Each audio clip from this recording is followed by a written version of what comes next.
Au nom du Père, du Fils et du Saint-Esprit. Amen. Viens, Esprit de sainteté, viens, Esprit de lumière, viens, Esprit de feu, viens nous embraser. Viens, Esprit Saint, viens éclairer nos intelligences, viens brûler nos cœurs au feu de ton amour, pour que nous puissions mieux apprendre à aimer, et aimer vraiment en vérité, au nom du Père, du Fils et du Saint-Esprit. Amen. Donc vous êtes bien au topo, c'est ça, qu'on ne se trompe pas. Lycéen et amoureux, comment faire? C'est ça? Il n'y a pas d'étudiants ici, hein? Parce que je crois que les étudiants, non, c'est que pour les lycéens. Bon, très bien, super. Alors je me rappelle d'un jour au lycée où il y a enfin j'étais aumônier, hein, mais il y a un lycéen qui vient me voir, le gars un peu costaud, beau gosse, qui vient me voir, il dit Frère Béranger, je ne sais pas ce qui se passe. Je dis, qu'est-ce qu'il y a? Bah, j'arrive plus à dormir et tout. Je dis, ah bon, bah, c'est quoi? J'arrive plus à manger. Ah oui, ça, il n'arrive plus à manger, c'est grave, là. Ouais, non, c'est cette fille. Cette fille, bah, Marie-Jennifer. Je pense à elle tout le temps. C'est un truc de fou. Elle est, ah là là, mais c'est la femme de ma vie. Ouais, t'es amoureux, quoi. Ouais. Mais qu'est-ce qu'il faut faire maintenant? Et c'est la vraie question qu'on peut peut-être se poser quand on est lycéen. C'est, bah voilà, on tombe amoureux. Le lycée, c'est vraiment ça peut être souvent le temps où, voilà, des premiers amours, comme on dit. Et quand on est catho, on peut se poser les questions, comment bien le vivre? Est-ce qu'on veut construire quelque chose de sérieux? Parce que c'est aussi le temps des petits couples plus ou moins mignons et plus ou moins collés. Et qu'est-ce que l'on veut vivre, en fait? Alors, quels sont les critères? Et c'est ce qu'on va essayer de voir un peu ensemble aujourd'hui. Donc, n'hésitez pas si vous avez des questions pour les petites choses à savoir quand on est amoureux, quand on est encore au lycée, pour essayer de construire quelque chose de solide et de se construire aussi. Parce qu'il y a aussi beaucoup de drames qui peuvent se passer, de blessures qui peuvent se glisser. Et on est à un âge où on se construit, donc il ne faut pas faire n'importe quoi. Ça va? Donc si vous avez des questions, vous n'hésitez pas. Si le frère dit des bêtises, vous n'hésitez pas. J'essaierai de vous répondre. Ça marche? Super.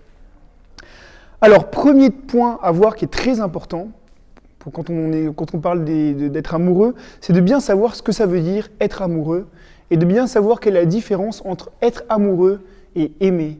Normalement, les scouts, ils savent, mais j'en ai déjà parlé. Mais être amoureux et aimer, c'est pas la même chose.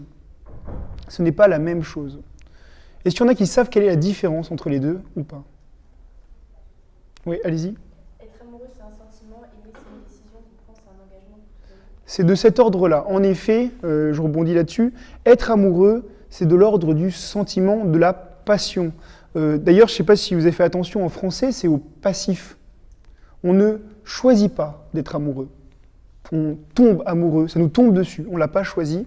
Alors que aimer est l'ordre de la volonté, je veux aimer. Ce n'est pas du tout la même chose. On va le voir, ça ne s'oppose pas nécessairement. On ne se marie pas juste simplement parce qu'il faut qu'il y ait du sentiment aussi, mais ça ne suffit pas. Le sentiment amoureux, d'ailleurs, parce que c'est un sentiment, parce que c'est une passion, est assez fluctuant. Hein, on dit parfois que l'amour dure 3 ans. C'est pas l'amour qui dure 3 ans, c'est le sentiment amoureux qui dure 3 ans, parfois moins, parfois plus. En fait, ça fluctue tout au long d'une vie. Et d'ailleurs, il y a un truc qui est très intéressant, c'est qu'on peut aimer profondément quelqu'un et même être marié et tomber amoureux d'une autre personne. On fait comment dans ces cas-là? Eh bien, si on confond aimer et être amoureux, eh bien, on va se dire, bah voilà, mais je veux dire que je n'aime plus mon épouse, mon époux, mais j'aime cette personne-là, mon collègue, ma collègue, vous voyez? Et là, on confond tout, on peut partir complètement en vrille. Alors que si on comprend déjà que le sentiment, bah, je ne le choisis pas, c'est quelque chose qui est quelque chose de passif, qui est fluctuant, qui est beaucoup moins stable que l'amour, et ben si je tombe amoureux de quelqu'un d'autre alors que je me suis engagé, et ben je vais faire attention. Qu'est-ce que je fais de ce sentiment? Est-ce que je vais l'entretenir ou est-ce que je vais faire en sorte qu'il s'éteigne? Vous voyez?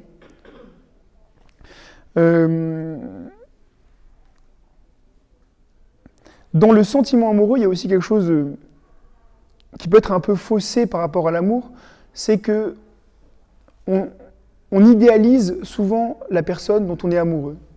Vous voyez? Et on l'aime pas tellement comme elle l'est, mais comme on l'idéalise, comme on l'imagine. Vous voyez, quand on est amoureux, vraiment la personne qu'on aime, elle a aucun défaut, elle est juste parfaite, quoi. Et puis, bon, bah, petit à petit, quand on approfondit la relation, bah, on la découvre un peu plus telle qu'elle est, et là, c'est peut-être l'amour qui peut s'y glisser. Parce que quand on aime quelqu'un, aimer, ça veut dire quoi? Ça veut dire vouloir du bien à la personne que l'on aime. On veut son bien. Ça veut dire qu'il faut la connaître, ça veut dire qu'il faut... que c'est plus que du sentiment. Et donc, il y a quelque chose de moins égoïste que dans le simple sentiment amoureux. Un exemple assez clair que j'ai eu une fois. Oh là là, mais j'aime tellement Jean-Kévin, il est incroyable et tout. Non, franchement. Mais alors, comment tu peux dire que tu l'aimes? Non, mais parce que quand je suis avec lui, je me sens tellement bien, tellement en confiance, en sécurité et tout ça. Mais là tu es juste amoureuse en fait. Parce que si ce que tu aimes chez lui, c'est ce sentiment, ce confort d'être avec lui et tout ça. Vous voyez ce que je veux dire? C'est pas tout à fait aimer encore. Alors, je vous rassure tout de suite, sentiment amoureux, c'est pas mal. C'est juste que ne confondons pas être amoureux et aimer. Ouais. Je vous choque pas? Donc si on ne les confond pas, il ne faut pas non plus les opposer. Quand on veut se marier, quand on veut aimer vraiment quelqu'un, quand on aime vraiment quelqu'un, eh ben, il y a aussi du sentiment. J'espère que vos parents se sont mariés, c'est aussi parce qu'ils étaient amoureux l'un et l'autre. Et donc il faut bien sûr les deux, mais il faut savoir que ce qui est le plus profond, c'est l'amour, vouloir du bien de cette personne-là, vouloir construire quelque chose. Et c'est d'ordre en effet un peu de la volonté, je t'aime et je veux t'aimer, je désire t'aimer, je veux construire quelque chose avec toi, et c'est beaucoup plus stable. Autant on peut s'engager sur l'amour, autant on ne peut pas s'engager sur le sentiment amoureux.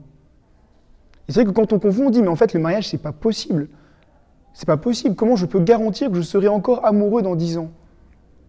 En tout cas, dans la manière dans laquelle je suis amoureux aujourd'hui. On ne peut pas le garantir ça. En revanche, je peux garantir que je t'aimerai parce que je veux désirer et je veux t'aimer dans 10 ans. Même si on aura changé. Voilà. Et puis, dans un couple, dans le mariage, ce sentiment, il va falloir apprendre à l'entretenir, à passer des temps en amoureux, à faire des choses, aussi à se retrouver en couple, à communiquer, tout ça. Très important.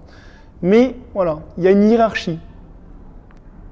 L'amour, c'est autre chose que le sentiment et c'est beaucoup plus profond. Maintenant que ça c'est dit, maintenant qu'on a un peu posé les bases, la question qu'il faut se poser aussi, quand on tombe amoureux au lycée, c'est qu'est-ce que je veux vraiment dans la vie? Qu'est-ce que je veux construire dans la vie? Et ça va changer beaucoup de choses dans la relation qu'on pourra avoir entre les garçons et les filles, c'est-à-dire que est-ce que c'est simplement m'éclater, passer du bon temps, et donc, on peut, entre guillemets, multiplier les conquêtes, sortir avec tel ou tel gars, telle ou telle fille, parce que c'est sympa, parce qu'on est bien, parce que... En même temps, c'est aussi la culture du moment, quoi. Dans les séries, dans les trucs comme ça fait bien de... Mais est-ce que c'est ça vraiment que je veux construire? C'est la question que je vous pose aussi, et ça va changer beaucoup de choses dans votre manière d'aborder ces relations-là, cette question du sentiment amoureux. Si je veux construire quelque chose de plus solide, si je veux vraiment donner ma vie, parce qu'en fait, il y a un truc qu'il faut qu'on sache, c'est qu'on est fait pour donner sa vie. C'est le Christ même qui nous le dit. Hein. Il a donné sa vie pour nous et il nous invite à donner sa vie. Il n'y a pas de plus grand amour que de donner sa vie pour ceux qu'on aime. Et il y a une véritable joie à se donner. Déjà, on le voit aussi dans l'effort. Je ne sais pas si vous avez fait un peu de montagne. Moi, j'avoue, je ne supportais pas la montagne et les randos quand j'étais plus jeune. Mais j'ai découvert petit à petit qu'il y a une vraie joie à se dépasser aussi un peu physiquement, à se donner un peu. Et quand on arrive en haut d'un sommet, c'est quand même dingue, quoi. Mieux qu'avoir passé 3 heures sur sa console, même si c'est cool aussi, quoi. Une joie à rendre service, vous voyez. Une joie à être... Enfin, il y a quelque chose de beau et de grand. Et dans l'amour, c'est peut-être c'est encore ce qu'il y a de plus grand. Parce qu'on peut se donner complètement, on peut donner toute sa vie. Et c'est une vraie joie. Et quand on veut vivre ça, quand on veut vraiment apprendre à se donner, quand on veut vraiment donner sa vie, on ne fait pas n'importe quoi au lycée. Et si on voit que, si on tombe amoureux, mais si on sait pertinemment bien que cette relation, on ne va rien construire de solide, ne vous y engagez pas. Parce que ça ne vous fera pas grandir. Et vous ne pourrez pas vraiment apprendre à vous donner.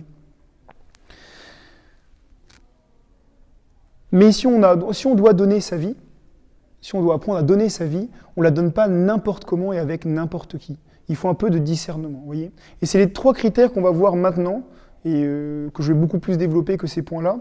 C'est les critères que j'emprunte au père Grosjean. L'abbé Grosjean, je ne sais pas si vous connaissez, il a écrit un bouquin, Aimer en vérité, que peut-être vous avez lu.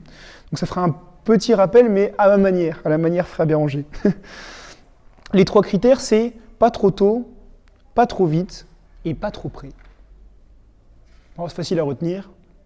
Vous allez pouvoir retenir ces 3 petits critères et ça sera des petits guides, des petites boussoles dans votre vie de lycéen ou même de jeune étudiant. Pas trop tôt, ça veut dire quoi? Quand on est au lycée, on est à un âge de fondation. On a un âge de construction, on est à un âge où on va beaucoup changer encore, où il y a une maturité qui va se déployer, mais on n'est pas encore adulte. Vous voyez? L'âge un peu compliqué, où on est en train de finir de faire pour les garçons comme ça avec des boutons partout, et enfin, d'avoir la voix qui est un peu pétée comme moi, quoi. On est à un âge où entre guillemets, notre puberté est bien avancée, mais on n'est pas forcément à l'aise avec son corps, on n'est pas forcément à l'aise avec sa psychologie, on a des combats, des blessures, il y a tout un tas de choses à construire. D'ailleurs, le premier point à faire dans cette fondation-là, c'est d'apprendre à s'aimer. Apprendre à s'aimer. J'y reviendrai. En fait, on va y aller maintenant. Qu'est-ce que j'entends par là? C'est-à-dire qu'on est trop jeune pour construire une relation durable et solide. Alors, il y a des cas particuliers avec une certaine maturité, mais disons que si on veut commencer à construire un peu une relation en couple ou tout ça, on se rend compte qu'il nous manque un peu de maturité, qu'il y a encore des difficultés, qu'on n'a pas encore appris à s'aimer. Et si on n'a pas appris à s'aimer, on ne sera pas capable d'aimer quelqu'un. On va dire pourquoi? Parce que s'aimer, ça veut dire vouloir du bien pour soi, rend compte que on est quelqu'un, on est une merveille. On est quelque chose de magnifique, on a été créé à l'image et à la ressemblance de Dieu. Et donc, il y a quelque chose de grand et de beau en nous, qui ne demande qu'à se déployer. Et d'ailleurs, quand on veut donner sa vie, si on prend conscience aussi qu'on est quelqu'un de bien, on fera un beau cadeau à la personne à qui on se donnera, vous voyez. En revanche, si on pense qu'on est juste trop nul, qu'on est trop moche, trop bidule, trop machin, ou parce qu'on n'aime pas ci, on n'aime pas ça, c'est plus difficile de pouvoir se donner. Mais je vous le dis tout de suite, c'est pas qu'au lycée. Toute notre vie, on aura des difficultés à s'aimer, et s'aimer de manière juste aussi. Parce qu'il y a l'excès inverse, c'est de se croire aussi le type le plus parfait de la Terre, un vrai dominicain, quoi, qui marche pas du tout non plus. Mais donc il y a tout un lieu de construction de notre personnalité pour apprendre à s'aimer. Et ça va passer par des choses très importantes. Déjà, ça va passer par l'amour de nos parents. Une personne qui n'a jamais perçu l'amour de ses parents pour lui aura encore plus de difficultés à s'aimer et à prendre confiance en lui. Et dans les familles un peu compliquées, où il y a des vrais drames, des divorces, des choses comme ça, il y a des choses qui sont blessées de ce côté-là. Mais ça vaut pour toutes les familles, d'avoir la difficulté à apprendre à s'aimer. À l'adolescence, ce qui est hyper tendu, c'est que les parents, on ne peut plus les voir en peinture. Donc c'est les amis, c'est nos amis, qui vont nous aider à apprendre à s'aimer. Le regard de nos amis, des garçons ou des filles d'ailleurs, qui sont des regards qui voient quelque chose de bien en nous, et ça nous aide à nous construire. Et ça nous aidera nous-mêmes à pouvoir aimer les autres. Donc ça, c'est très très important. Et quand je parle d'amitié, c'est décisif dans votre vie et à vos âges. C'est-à-dire que le conseil que je vous donne vraiment pour pouvoir construire quelque chose de solide en amour, c'est de développer au maximum les amitiés. Avec des gars, avec des filles qui vous tirent vers le haut.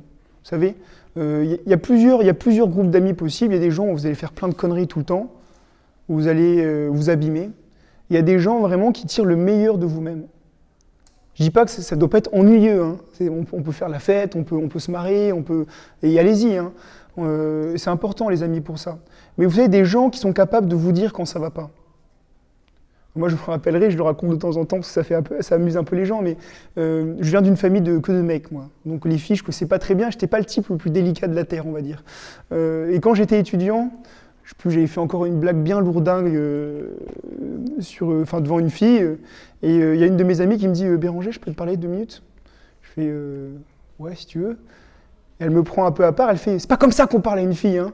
Non, mais tu te rends compte de ce que tu as dit ?» Non, c'est marrant quoi. Non, c'est pas marrant du tout. Alors maintenant, tu vas lui demander pardon et franchement, arrête parce que tu te rends pas compte, tu peux être très blessant en faisant ça. Je fais ah ok. Et puis je me suis excusé et puis j'ai appris un petit truc.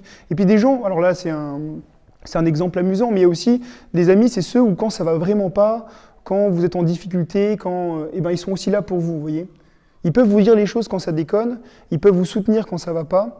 Et puis vous pouvez partager aussi les choses importantes de vos vies, vos questions de foi, vos questions, voilà, le fait d'être amoureux parfois, vous pouvez le confier à des amis pour qu'ils vous soutiennent, vous voyez. Et d'ailleurs, ce qui est intéressant, c'est que vous êtes à un âge où c'est quand on est plus jeune, les garçons et les filles parfois sont un peu à part parce que vous n'êtes pas trop sur le même délire, mais il y a plus d'amitié entre garçons et filles. D'ailleurs, c'est pour ça qu'aussi naissent les sentiments amoureux, les premiers amours. Il y a quelque chose de très beau, de la complémentarité dans l'amitié garçon-fille qui se vit déjà au lycée. Alors je vais rentrer un petit peu dans la caricature, dès qu'on fait des distinctions garçon-fille, ça peut être un peu débile, mais il y a quelque chose dans cette amitié-là qui est vraiment très très beau et qui permet d'aider les uns et les autres quand c'est bien vécu. Je commence par les gars parce que c'est plus facile, parce que je connais bien. Le garçon, de base, il est égoïste. Il a beaucoup de mal à se donner. Il a du mal à sortir de lui-même.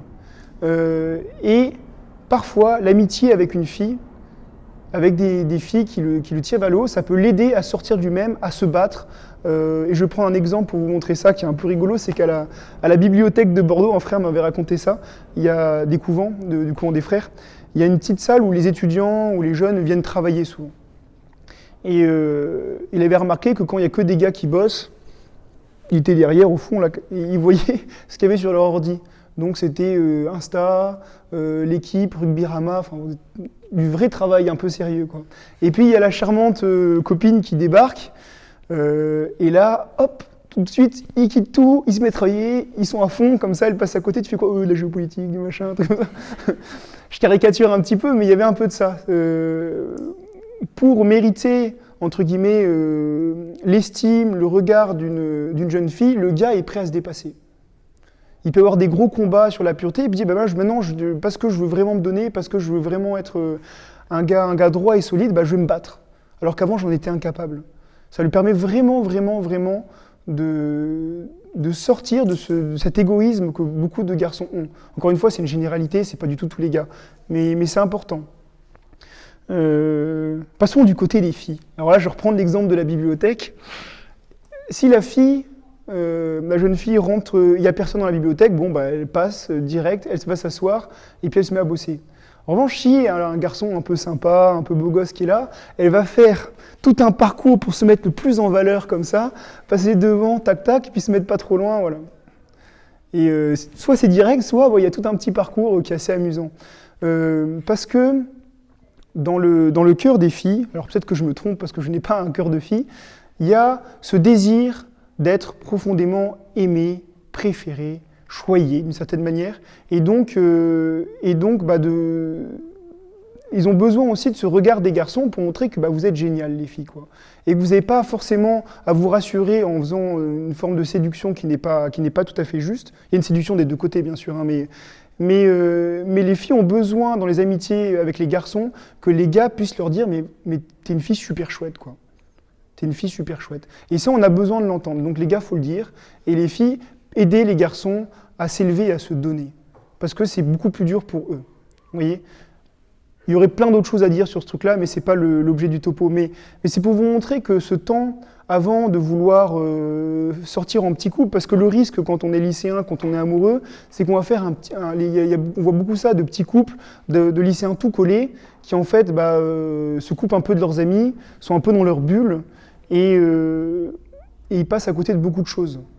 On n'est en fait pas forcément suffisamment mûr, suffisamment construit pour pouvoir vivre cette relation-là. Bon, c'est un petit peu exigeant ce que je vous dis, mais entendez-le, vous en ferez ce que vous voudrez.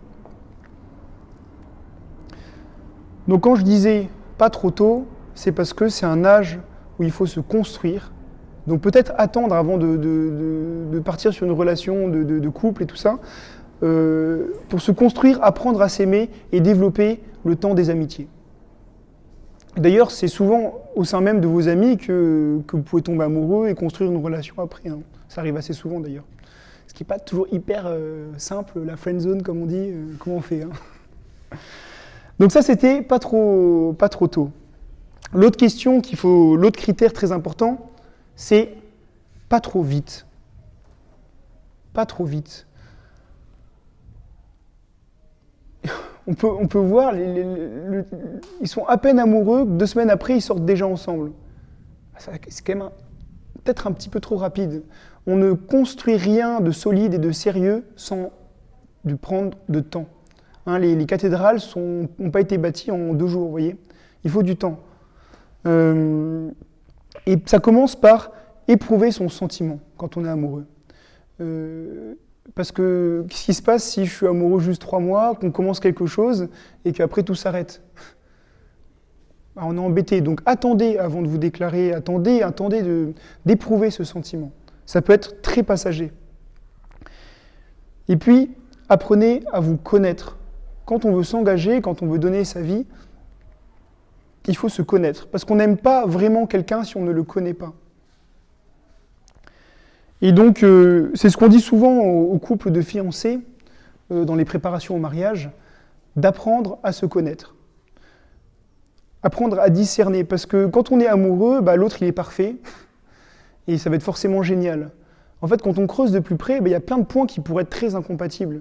Et vous n'allez pas pouvoir vivre ensemble vraiment et construire quelque chose de solide. Donc ça veut dire quoi? Apprendre à se connaître. Il faut se poser la question, si on veut un peu s'engager, si on veut un peu avancer, est-ce qu'on est apte à construire quelque chose là? Est-ce qu'on est suffisamment mûr? Est-ce que psychologiquement on est suffisamment stable, affectivement aussi? Parce que parfois on recherche tellement une affection parce que on veut être aimé, on désire être aimé, que ça peut être déséquilibré, vous voyez ce que je veux dire? Donc, est-ce qu'il y a cette stabilité-là qui est là? Et puis après, si on commence à se connaître un peu plus, si on sent que c'est une personne un peu sérieuse avec qui on veut s'engager, elle veut construire quelque chose, c'est qu'est-ce qu'on a comme vision des choses? Qu'est-ce qu'on veut dans la vie? Si l'autre, il rêve d'être berger au fin fond des Pyrénées, élever des chèvres, il aime la campagne et les oiseaux et tout ça, et que madame, elle préfère plutôt être en ville, avoir une grosse caisse et une piscine, c'est pas avec un berger que... Vous voyez ce que je veux dire? C'est un peu... c'est caricatural ce que je dis, mais est-ce qu'on a la même vision des choses? Est-ce qu'on partage la même foi aussi? Je dis pas qu'il faut forcément se marier entre cathos, c'est quand même beaucoup plus simple sur plein d'aspects, mais est-ce qu'on partage la même foi? Et si on la partage pas, il faut se poser la question. Est-ce qu'on partage la même vision de comment donner sa vie, du mariage, de la vision pour les enfants? Il y aura forcément des divergences, on n'épouse jamais un clone. Mais si c'est trop différent, ça va pas fonctionner en fait. Et le risque, c'est quoi ce qui peut se passer parfois, c'est on est amoureux, on est complètement différent, on partage rien sur l'essentiel, et on se lance dans une histoire qui en fait risque de pas très très bien terminer et d'apporter son lot de blessures. Parce que quand on se donne, quand on aime quelqu'un, on se rend profondément vulnérable. Et les blessures de cet ordre-là sont souvent les plus douloureuses et qui mettent le plus de temps à nous reconstruire. C'est pour ça qu'il faut aussi se servir de notre intelligence. Il y a le sentiment qui est important, il y a la volonté pour vouloir aimer, et puis il y a notre intelligence. Est-ce que je suis prêt là maintenant? Est-ce que cette personne-là, vraiment, ça pourra fonctionner parce que on est OK sur les mêmes convictions? Et ne reniez pas vos convictions, et qui vous semblent les plus importantes. Ne les reniez pas. Parce que si la personne vous aime vraiment pour ce que vous êtes, elle acceptera aussi vos convictions profondes. Très très important. Donc soyez exigeants dans ces relations-là. Sinon, vous allez vous abîmer. Bon, je vous dis tout de suite, parce que parfois, la manière dont je le présente, ça peut dire attention, être amoureux, aimer, faites super attention. Non, c'est quelque chose de profondément beau. On est fait pour aimer. On est fait profondément pour l'amour. On est fait pour se donner comme ça. Mais c'est quelque chose qui est très beau et donc on ne fait pas n'importe comment. Ça marche? Vous êtes OK ou vous avez des objections? Ouais, ça va? Si vous en avez, n'hésitez pas. La question, le petit point que je veux voir après vous, c'est donc on a vu pas trop tôt, pas trop vite, c'est-à-dire que prendre le temps de construire quelque chose, d'apprendre à se connaître. Maintenant, pas trop près. Alors là, attention, le topo fesse, comme on dit. On est dans une société hyper sexualisée, d'une certaine manière. On le voit dans la publicité, on le voit dans la pornographie qui est omniprésente, et donc quasiment tout le monde est touché, plus ou moins blessé et addict avec ça. c'est absolument omniprésent et dans tous les modèles qu'on a, dans les séries, tout ça, eh ben, c'est hyper sexualisé. Et donc on a l'impression que quand on est amoureux, eh ben forcément ça va passer par coucher ensemble. Et très rapidement, on a ce genre d'expérience-là, et même assez jeune en fait. Avec tous les soucis, les blessures, les problèmes que ça peut apporter, des grossesses non désirées, comme on dit, qui finissent par des avortements ou des choses comme ça. Donc voilà, on a une société où à la fois on promeut, voilà, en disant mais éclatez-toi, faut vivre ça à fond, quand on s'aime, bah, voilà, il faut se donner aussi dans son corps et tout ça. Et en même temps, des conséquences qui peuvent être un peu dramatiques. Et donc c'est bien que vous ayez des bases un peu claires sur ces questions-là pour vivre la sexualité de la plus belle des manières. Parce que c'est quelque chose de profondément beau. Et dans l'union de l'homme et de la femme, il y a quelque chose de profondément beau qui s'exprime, du don l'un à l'autre, et on ne le fait pas n'importe comment, et avec n'importe qui. Très très important. C'est le fameux, ouais, les cathos disent qu'il ne faut pas coucher avant le mariage. Alors si c'est simplement ça que vous avez retenu, autant vous dire que ça ne tiendra pas longtemps. Hein. Mais essayez de comprendre, et ça va être un peu l'objet ici, dans les gestes que vous posez, de bien comprendre pourquoi vouloir vivre cela. Pour justement mieux vivre votre amour plus tard. Il y a quelque chose qu'il faut savoir, c'est que nos gestes, notre corps, permet d'exprimer ce qu'il y a au fond de nous, hein, au fond de notre cœur, au fond de notre âme, même notre pensée. Quand on parle avec des mots, donc avec notre corps, on exprime des choses de notre pensée, vous voyez. Par les gestes, par tout ça, on exprime quelque chose. Et la manière d'exprimer un don total, c'est justement dans l'union des corps. Par l'union des corps, on va exprimer le don total de son être, de sa personne. Vous voyez ? Et c'est très important qu'il y ait une espèce de vérité entre ce que l'on pose dans nos gestes et ce qu'il y a vraiment au fond de nous. Et le risque, même quand on embrasse, voilà, on est amoureux, on s'embrasse, eh ben, il y a quelque chose qui est exprimé déjà, d'un premier don. Et est-ce que c'est simple ? Et il y aurait un mensonge si c'est simplement pour s'amuser, pour, vous voyez, pour simplement une recherche de plaisir et tout ça, il y a quelque chose qui n'est pas juste. Et donc ce qui est très très important, c'est le pape Jean-Paul II qui disait ça, c'est que le don de nos corps doit être le reflet du don de notre âme. Et donc quand on a une union sexuelle avant s'être donné vraiment, il y a une forme de mensonge. Je ne me suis pas vraiment donné à toi.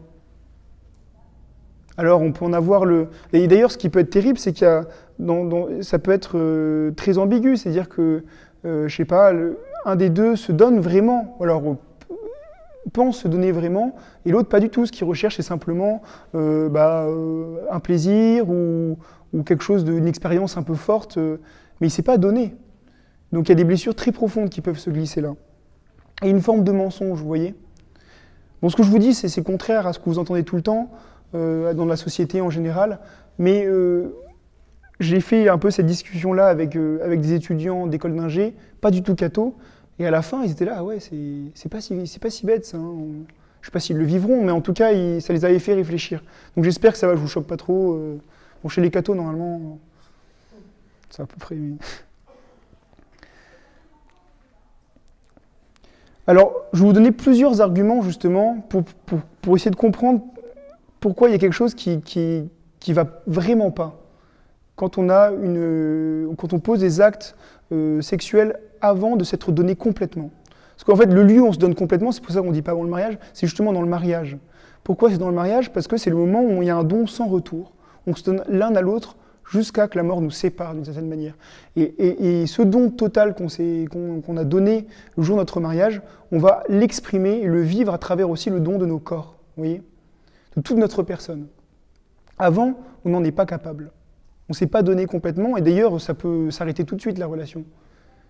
Et ça voudrait dire quoi ?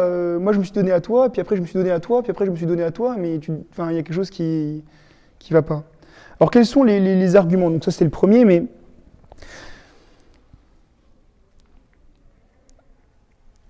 Il ne faut pas séparer l'union de la procréation. Dans l'acte sexuel, les deux principales finalités, c'est quoi? Qu'est-ce qu'on vise dans l'union sexuelle? Il y a deux choses. Il y a l'union, c'est-à-dire exprimer l'amour qu'on a l'un pour l'autre, s'unir même dans notre chair. Et la deuxième chose, c'est donner la vie. D'ailleurs, on le voit bien, on est fait pour donner la vie d'une certaine manière. Il y a ces deux choses-là qu'on ne doit pas séparer. Et d'ailleurs, le risque que si on vit ça avant de s'être marié, qu'est-ce qu'on fait si on a un enfant? Vous voyez? Qu'est-ce qu'on fait?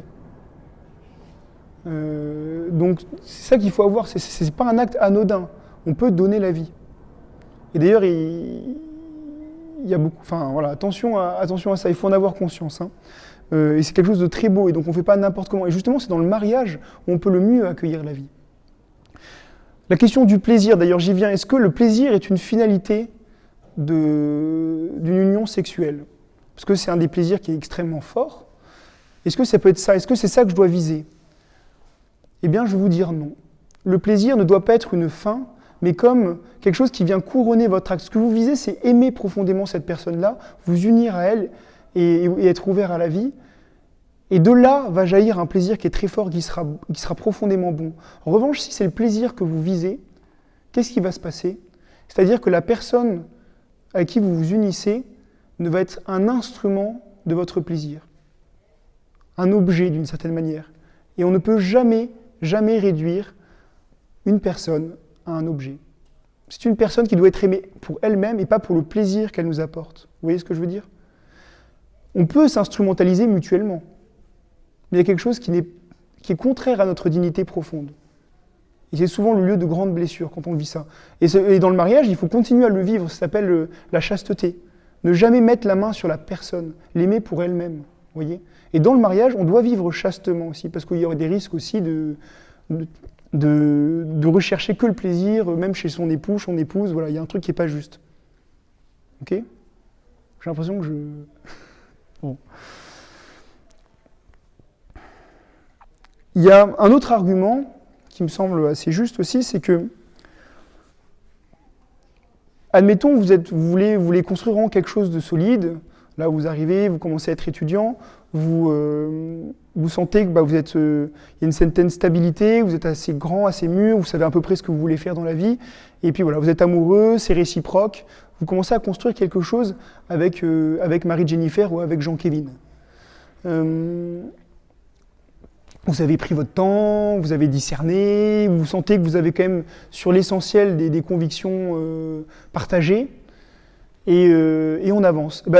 La nature est en fait, très rapidement, il y a une attirance aussi physique qui s'exprime, et donc voilà, donc vous pouvez vous poser la question, voilà, comment faire pour gérer un peu ça? Plutôt, c'est pas ça que je veux dire, je suis un peu perdu. C'est plutôt, voilà, vous construisez quelque chose de solide, et si les désirs peuvent être très profonds, si vous commencez à vous donner l'un à l'autre dans votre corps aussi, le risque c'est quoi? C'est que ça prenne trop de place dans votre vie. Beaucoup trop de place, et ça ne permet pas de construire d'autres liens. Ce lien-là est très important, il va se vivre après le mariage, mais ça ne vous permet plus de construire d'autres liens, ça prend trop de place. Vous avez du mal à mieux vous connaître, vous avez du mal à manifester votre tendresse autrement, parce qu'il faut apprendre aussi qu'il n'y a pas que cette manière-là pour montrer son amour aussi. Et donc, dans cette phase-là, c'est très important pour pas que ça prenne trop de place, et surtout pour pas que ça blesse votre liberté. Parce que le lien affectif est tellement fort que vous n'êtes plus libre après de se dire, en fait, si je pense que c'est pas avec cette personne-là qu'il faut que je me marie, de se séparer. Il y a beaucoup de couples, le truc archi classique, j'ai des potes de promo comme ça, c'est en études, on tombe amoureux, on finit par habiter ensemble, on vit ensemble, et puis des années, sans vraiment s'être profondément choisi, parce qu'on n'a jamais vraiment pris du recul, jamais vraiment réfléchi, et puis parfois, 10 ans après, ou 15 ans après, on se marie, et 2 ans après, on divorce, parce qu'on s'est vraiment jamais choisi. Vous voyez ce que je veux dire? Bon, ça c'est un peu dramatique, ça marche pas tout le temps comme ça, et heureusement il y a des belles choses, mais sachez-le, pour construire quelque chose de solide, ça prendra trop de place. Il y a aussi, je l'appelle l'argument chevaleresque.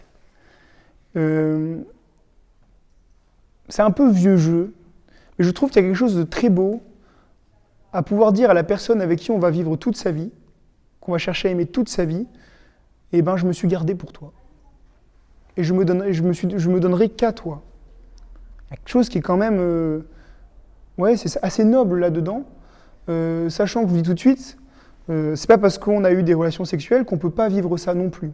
C'est-à-dire qu'on peut se dire aussi, maintenant, ok, là j'ai fait n'importe quoi dans ma vie, j'ai multiplié les expériences qui m'ont abîmé, qui abîment les autres.